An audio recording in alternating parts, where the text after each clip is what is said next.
Hello guys, ഞാൻ നിങ്ങൾക്ക് ഇന്ന് മോർണിംഗ് റുട്ടീൻ കാണിച്ച വീഡിയോ ഇട്ടിട്ടുണ്ടായിരുന്നു. അപ്പം ഞാൻ ഓർത്തു എന്തായാലും ഉച്ചക്കത്തേക്കും കൂടി കാണിക്കാന്ന്. അപ്പോൾ ഈ കഞ്ഞിക്കൊക്കെ ഇട്ട് വെച്ചിട്ട് ഫ്രിഡ്ജ് തപ്പുവാണ് കേട്ടോ, എന്താണ് ഉച്ചത്തേക്ക് ഉണ്ടാകുന്നത്. അങ്ങനെ ഒരു ചെറിയ കഷ്ണം കുമ്പളങ്ങയും ഈ ഫ്രിഡ്ജിൽ നിന്ന് മീനും കിട്ടിയായിരുന്നു കേട്ടോ. അപ്പോൾ അത് ക്ലീൻ ചെയ്ത് വൃത്തിയാക്കി വെച്ചേക്കുന്ന പൈസ വിടാൻ വേണ്ടി വെച്ചു കേട്ടോ. അപ്പോൾ വാതിക്കടയിലേക്ക് വന്ന് നോക്കിയപ്പോഴേക്കും എല്ലാം ഇങ്ങനെ വലിച്ചു വാരി ഇട്ടേക്കാണേ. അപ്പോൾ അതും കൂടി ഒന്ന് ഒതുക്കി വെച്ചിട്ട് ബാക്കി കാര്യങ്ങളൊക്കെ ചെയ്യാമെന്ന് ഓർത്തു കേട്ടോ. അല്ലെങ്കിൽ പെട്ടെന്നെങ്ങാനും ഈ വലിച്ചു വാരി കൂതറൂത്തി കിടക്കുമ്പോഴായിരിക്കും നമ്മുടെ വീട്ടിൽ ആരെങ്കിലുമൊക്കെ വരുന്നത്. നമ്മൾ അടിച്ച് വൃത്തിയാക്കി ഇട്ട് കഴിഞ്ഞാൽ ഒരു മനുഷ്യൻ പട്ടിക്കുഞ്ഞു പോലും വരത്തില്ല എന്ന് പറയും കേട്ടോ. അങ്ങനെയുള്ളവരുണ്ടെന്നാണെങ്കിൽ കമൻറ്റ് ബോക്സിൽ കമൻറ്റ് ചെയ്യണേ. അപ്പോൾ ഇത് ഞാൻ കുമ്പളങ്ങ ചെറിയ കഷ്ണം എടുത്ത് മോര് കാച്ചാന്ന് വിചാരിച്ചു കേട്ടോ. മീൻ കറി വെച്ച് കഴിഞ്ഞാൽ ഇവിടെ ആരും അങ്ങനെ പിടുത്തമില്ല.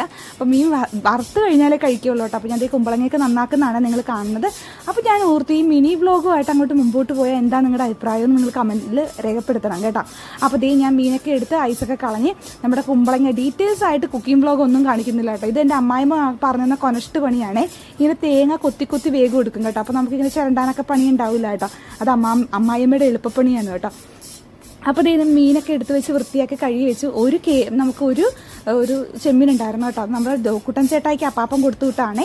അപ്പോൾ ഇത് മീനൊക്കെ വറുക്കാൻ വെച്ചു. അങ്ങനെ മോര് കാച്ചി. അപ്പോൾ ഇതിൻ്റെ കൂട്ടത്തിൽ നമ്മുടെ ചാനൽ നിങ്ങൾ ആദ്യമായിട്ടാണ് കാണുന്നെങ്കിൽ ഓടിപ്പോയി സബ്സ്ക്രൈബ് ചെയ്ത് ലൈക്കും കമൻറ്റും ഒക്കെ ചെയ്യുക കേട്ടോ. ഒരു ഇച്ചിരി അച്ചിങ്ങ ഉണ്ടായിരുന്ന എല്ലാം ഞാൻ വെട്ടിക്കുട്ടി എടുത്തിട്ടുണ്ട്. അപ്പോൾ എല്ലാം ഇച്ചിരി ആയിട്ട് വെച്ചേക്കാണ്. വേറെ ആരും കൂട്ടില്ല, ഞങ്ങൾ രണ്ടുപേരും മാത്രമല്ലേ ഉള്ളൂ. കുട്ടന്മാർ മോരുകാറും മീൻ വറുത്ത മാത്രമേ കഴിക്കുള്ളൂ. അപ്പോൾ ആ നേരത്ത് പണി ഒതുക്കിയിട്ട് ഞാൻ കുട്ടനെ കുളിപ്പിച്ച് കൊടുത്തപ്പോഴേക്കും നമ്മുടെ ചേട്ടായി ഒരുക്കി ഉടുപ്പൊക്കെ ഇട്ട് കൊടുത്ത് റെഡിയാക്കി നിർത്തുന്നതാണ് നിങ്ങൾ കാണുന്നത്. ചില നേരം നോക്കുമ്പോൾ ഭയങ്കര സ്നേഹവും, ചില നേരം രണ്ടും കൂടി നല്ല ഇടിയുമായിരിക്കും കേട്ടോ. ഇപ്പോൾ വൺ ടാസ്കുമായിട്ട് പുറത്തോട്ട് ഇറങ്ങുന്നതാണ്, ഫുഡ് കൊടുക്കാൻ പോകുന്നതാണ് കേട്ടോ. അപ്പോൾ ഞാനും ഫുഡൊക്കെ കഴിക്കും കേട്ടോ, അവന്മാർക്ക് കൊടുത്തു കഴിഞ്ഞിട്ട്. അപ്പോൾ ഈ ഉച്ചയ്ക്കത്തെ കലാപരിപാടി കഴിഞ്ഞു. അപ്പോൾ അടുത്ത വീഡിയോ കാണാം. Tata bye bye, thank you.